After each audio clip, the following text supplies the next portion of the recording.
Today we are going to start with the topic demand forecasting. Demand forecasting is very important for the company because prediction of future demand for a firm's product or products are called demand forecasting. Whenever a company is planning for the future, how much to produce, when to produce, they must think about what would be the demand of their product or products in the market. That prediction of demand can be done with the help of demand forecasting. So we can define it, demand forecasting, as the scientific and analytical estimation of demand for a product, or it can be services, for a particular period of time. Now the question is, why forecast? Why we need to forecast? We need to forecast to make the decisions which in advance and for the future. It can be for 1 year, it can be for 2 years, it can be as long as for 5 years also. So it lead times required that decisions be made in advance for uncertain events. Forecasting is important for all strategic and planning decisions in a supply chain also.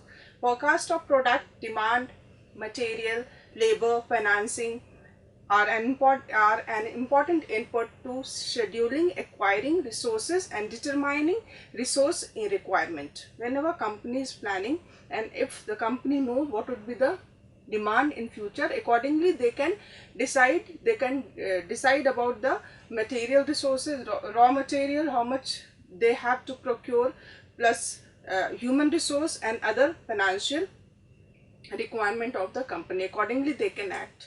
So forecast is very much important for the company. Now what is forecast horizon? It can be 0 to 3 months, it can be 3 to 2 years, it can be more than 3 years. Short term forecasting, this is for inventory management and for scheduling. This is for 0 to 3 months. So forecast horizon can be, first can be short term. This short term is for 0 to 3 months.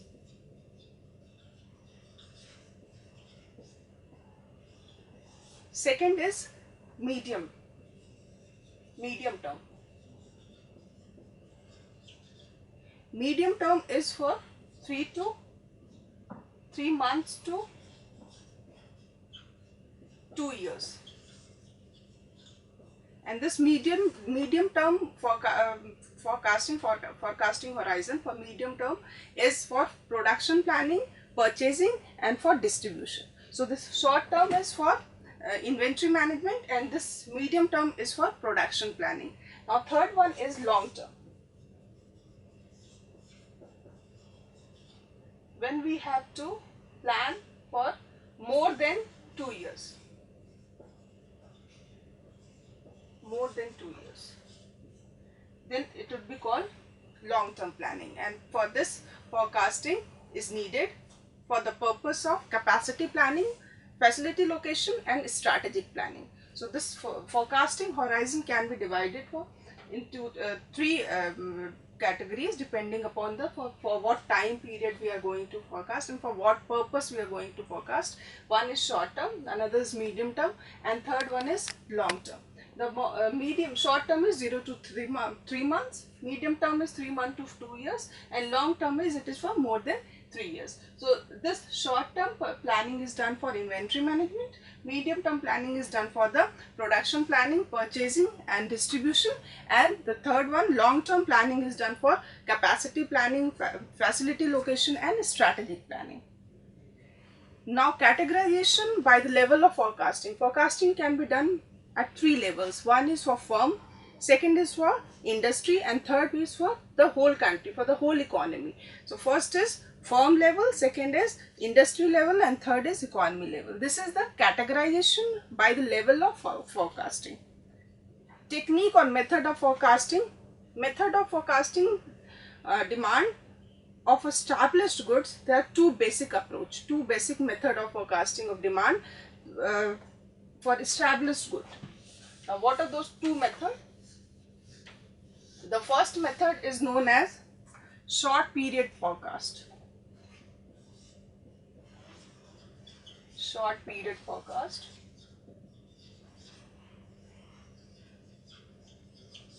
and second is known as long period forecast.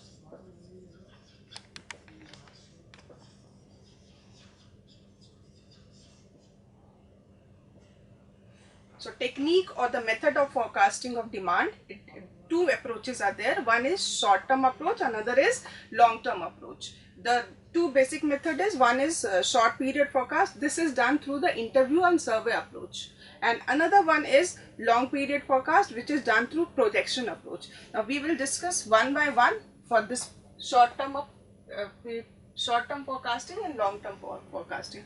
Short term forecasting, in this forecasting the most important is consumer survey and collective opinion polling, we can say opinion polling, collective opinion, or experts opinion also is taken in this case.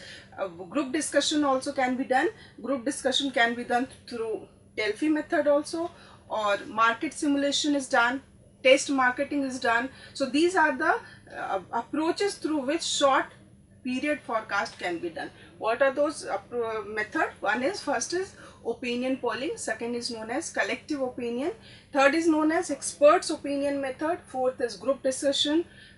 Group discussion can be brainstorming, or it can be Delphi method. Delphi method can be also used. Market simulation can be used, or test marketing can also be used. Now what is consumer opinion survey? Consumer opinion survey is done. In this, buyers are asked about their future buying intention of the product. It can be done through questionnaire, it can be done through interview, and the merit of this method is that it's very simple to administer and simple to comprehend also.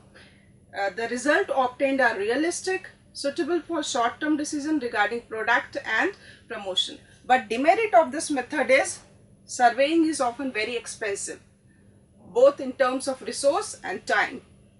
This method is unsuitable for long-term forecasting. Buyers may not often divulge their real buying intention and may even give incorrect responses. Investigators' bias regarding choice of sample and questions cannot be fully eliminated. So it can lead to the result which can be misleading. So the consumer survey method, it has got merits as well as demerits. All method has got its merits and demerits. It depends upon the company's situation, circumstances, company's needs, which method the company is going to use. Second is sales force composite. Salespersons are in direct contact with the consumers and hence are in better position to forecast demand for any product. They are dealing with the consumers on day-to-day basis, so they are in better position to tell about the demand, what would be the future demand, or what the consumers want in a particular product. Merit of this method is again simple to administer. It is very cost effective. Such estimated figures are more reliable because the salespersons know more about the consumers and market than any other person. But demerit of this method is the result may be conditioned by the bias of the optimism or pessimism of the salesperson. Salesperson is very optimistic. He will give positive feedback or positive kind of data, but if he is not very unsatisfied person, then he will give the result which is not very bright. Salesperson may be unaware of economic environment of the business, or this method is again ideal only for short term forecasting. For long term forecasting we cannot rely on this method. Experts opinion method, it can be group discussion. Experts may meet as a group to find out future demand level. Decisions may be taken with the help of brainstorming session or by structured discussion. So experts opinion method, this experts are invited, they will brainstorm, they will give their views, and on the basis of that forecasting is done. Another method in which expert opinions are taken is known as Delphi method. In this technique, This technique is always considered better than the conventional brainstorming method, as the latter may be dominated by the views of some of the experts. But in this Delphi method, the experts are not setting, or they are not facing each other. The individual views are taken, and then the person who is collecting the data, they can collate the data and they can analyze, or they can get the result. So in this Delphi method, experts' opinions are taken, but they are not sitting under the same roof. The person will contact that expert, and they will collect the data, and accordingly decisions can be taken. So Delphi is a way of getting the opinion of experts without their face-to-face interaction.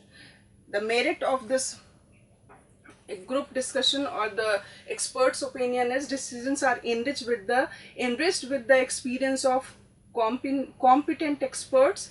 The firm need not spend time and resources in collection of data by the survey, or very useful when the product is absolutely new in the market. Demerit of this technique is this technique relies more on experts than on available data, and may thus involve some amount of biasness. Experts can be again biased. In case external experts are invited, then the firm may be exposed to the risk of loss of confidential information, because external person is coming, and when they are discussing about the company's the future demand or present data is being given to them, then it may be possible that confidential information is being exposed to some external person. Another method is market simulation. It is like laboratory testing of the consumer behavior. Firms may create an artificial market in which the consumers are instructed to shop with some money. Market experiments often provide useful information on consumer behavior regarding a proposed change in any of the determinants of demand. So market simulation is more like a artificial market. It's a laboratory testing.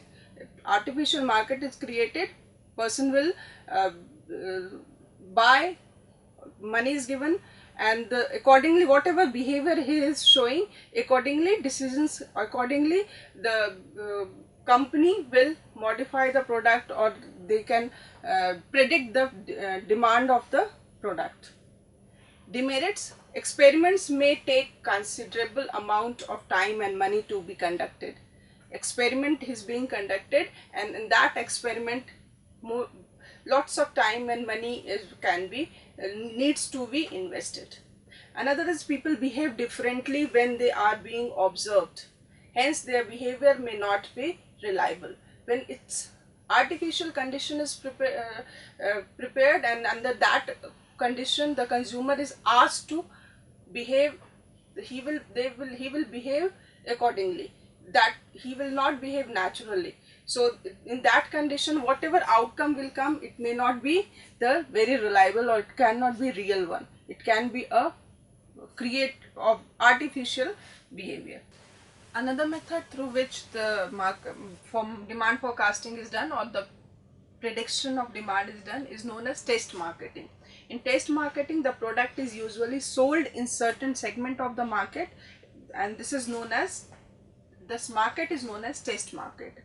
The merit of this method is that it is the most reliable among the qualitative method, and it is based on real sales proceeds. Suppose a product has to be launched, and Noida is taken as a, or Delhi's particular market is taken as a test market. The product is launched at that test market, and whatever feedback is coming from the consumer, accordingly product will be modified, or it will be launched, or demand can be forecasted.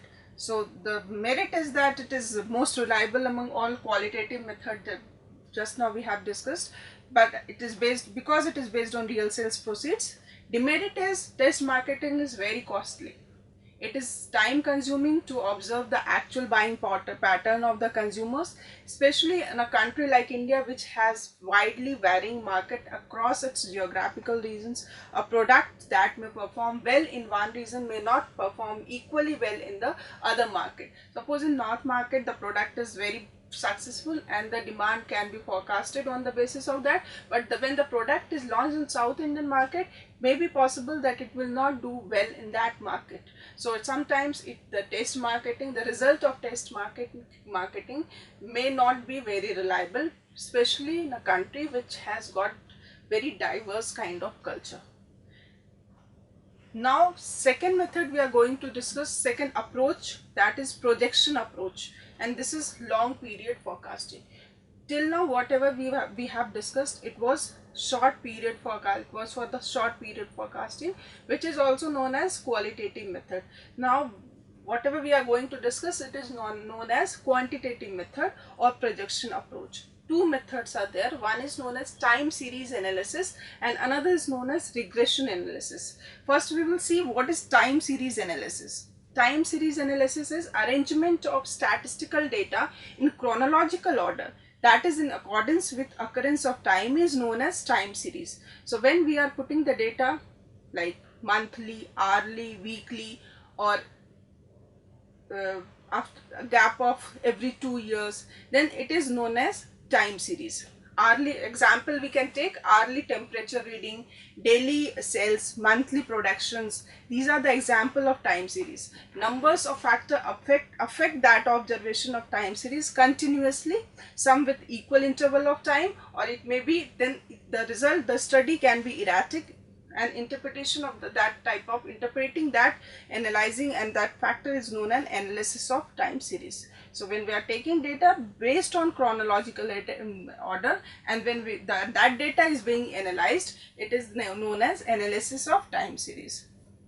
Component of time series, there are 4 components. 1, secular trend or long-term movement or simply trend.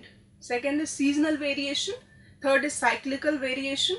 And fourth is irregular or erratic or random movement or fluctuation. Out of all these 4, the first one is very important, that is secular trend or long-term movement. Another is seasonal variation, like due to seasons, if season is changing, demand can change, like in summer demand for ice cream will increase. In rainy season, demand for umbrella will increase, demand for raincoats will increase. So that is seasonal variation. Cyclical variation example we can take, like in any economy, there is a business cycle. There is a boom, there is a recession, then again there would be prosperity. So that type of cycle is known as cyclical variation. Irregular or erratic or random movement is like during war the price may increase. So that type of movement is known as erratic movement or random movement. First one is very important, that is secular or trend analysis. Secular trend is, it is a long-term trend, long-term movement in time series. The general tendency of the time series is to increase or decrease or remain stagnant during a long period of time, and it is called the secular trend or simply trend. Population growth, improved technological progress, changes in consumer taste are the various factors which leads to upward trend.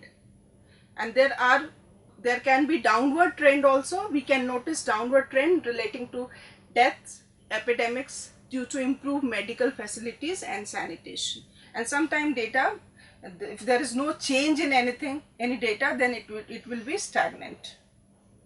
Now method of measuring trend, what are the method? These trend can be measured through 4 methods. One is known as graphical method, another is known as semi-average method, third is known as method of moving average, and fourth is known as method of least square. So graphical method is when the data is put on the graph. It can be like we are taking the data on x and y axis. X and y axis we are taking the data. So if the graph is like this is upward movement.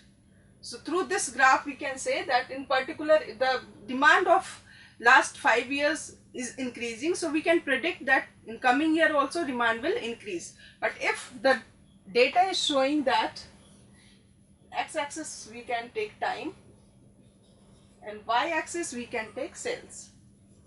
So if the sales volume is showing that it's decreasing in 2001, 2, 3, 4. So in 2005 we can predict that the demand sales volume will decrease. So this type of, based on last 5 years or 10 years or 15 years data, we can predict by putting the data on the graph whether there is upward trend, downward trend, or it is stagnant, or it is very much fluctuating like random. If the data is like this, still we can say that there is upward movement. Another method is known as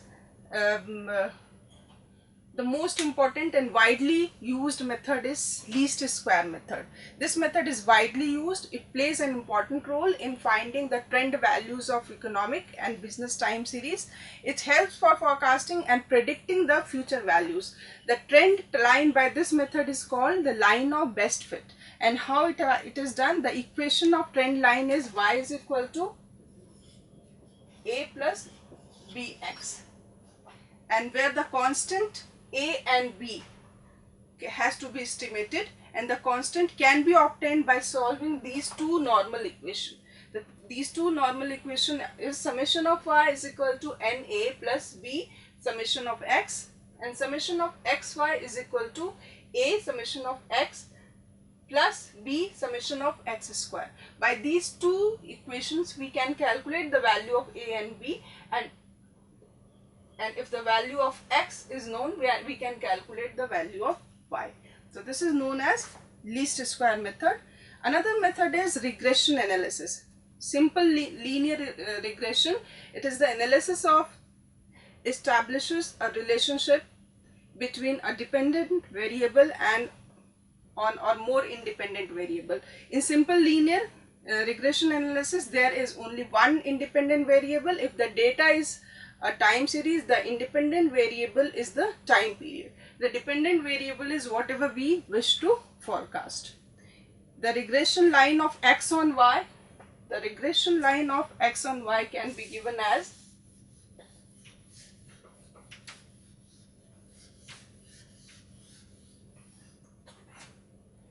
the regression line of x on y is given as x is equal to a plus b y.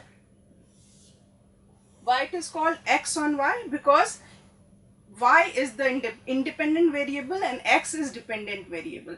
A and b will be constant, and accordingly we can forecast the demand. Limitation of demand forecasting is sometimes there is change in fashion. Though you can forecast based on past data, last 5 years, 10 years, but sudden change in fashion, it can that you don't know what fashion is going to come, and then accordingly your forecasting can be wrong. Consumer psychology, it's very difficult to know the psychology of the consumer. So in that case also, demand forecast, the taste and preference of the consumers may change. It is uneconomical also, demand forecasting. If you are putting too much of money, too much of human resource, and forecasting is done, and that too the data may lead to which is not very much reliable, then it is always uneconomical and not suggested. There are lack of experts.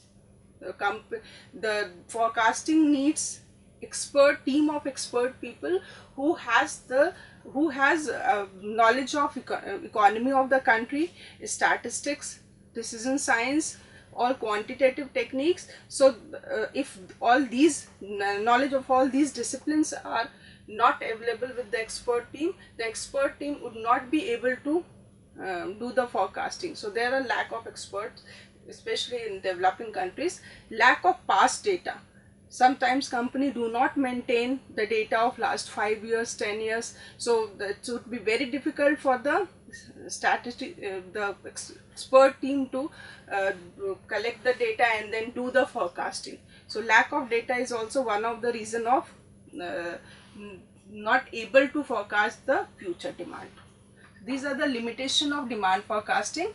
The first point is change in fashion, second point is consumer psychology, third is uneconomical, fourth is lack of expert, and fifth of lack of past data.